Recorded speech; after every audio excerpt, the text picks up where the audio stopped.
ఈరోజు మాది 6వ నెంబర్ గ్రూప్ అండి. Room number 1. స్థానిక వనరులతో దొరికే వాటితో క్రాప్స్ వేయడం అనమాట. ర్యాబిట్ అంటే దూదితో వేసాము. పెన్సిల్ అదే చెక్కుతో వేసాము. ఏనుగు శాంతి తాబేలు. ఈరోజు మేము కొత్తగా ఇల్లు కట్టామండి. షార్ట్లు అని రోజు ఇవన్నీ చేయడం వల్ల పిల్లలకి ఒక అవగాహన అంటూ వస్తుంది. ఏది కూడా వేస్ట్ మెటీరియల్ కాదు. మనకి అందుబాటులో ఉన్న మెటీరియల్తో ఏదో ఒక రూపంలో మనం ఏదో ఒక బొమ్మలు తయారు చేసుకోవచ్చని అవగాహన ఉంటుంది. తర్వాత చిన్న కండరాలు కూడా ఇవన్నీ చేయడం వల్ల ఆలోచన శక్తి పెరుగుతుంది.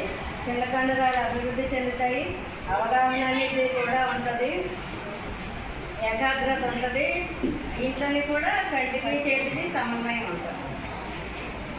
బాడీ మొత్తం ఎక్సర్సైజ్, బాడీ మొత్తం వస్తుంది. గుడ్.